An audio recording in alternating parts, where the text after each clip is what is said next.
High. তো আমি আজকে সকালে ঘুম থেকে উঠে ব্রেকফাস্ট কিচ্ছু করিনি। তো একটু কাজ করছিলাম, অনেকটা বিজিই ছিলাম বেসিক্যালি, প্লাস শরীরটা আবার ভালো ছিল না।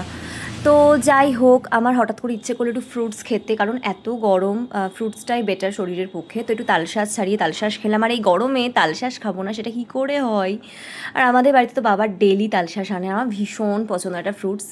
তারপরে দুপুরবেলা লাঞ্চটাও ছিল খুবই সিম্পল, একটা হোলসাম লাঞ্চ বলতে পারো। ভাত, কলাইয়ের ডাল, ঠান্ডা ঠান্ডা কলাইয়ের ডাল, সাথে আলু পোস্ত ছিল, ঝুরঝুরে আলু পোস্ত, আর চাল কুমড়ো তরকারি, সেটা আবার বড়ি দিয়ে।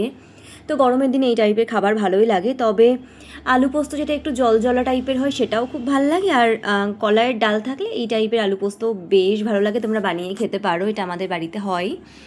তারপর আমি মোটামুটি 4টে নাগাদ আরেকটু ফল নিয়ে বসেছিলাম, মা এসে দিয়ে গেল। তো লিচুগুলো ছাড়িয়েই দিয়েছিল মা, আমি যেহেতু একটু কাজে বিজি ছিলাম আজকে। আর তালশাঁস দিয়েছিল, তো তালশাঁসটা আমি ছাড়িয়ে ছাড়িয়ে খাচ্ছিলাম।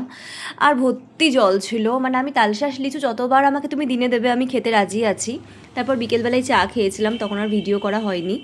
বাট রাতে আমার কিচ্ছু খেতে ইচ্ছে করছিল না, তো আমি একটুখানি ডিম পাউরুটি বানিয়ে নিলাম। That's it for today. তোমাদের কেমন লাগলো অবশ্যই জানিও। টাটা।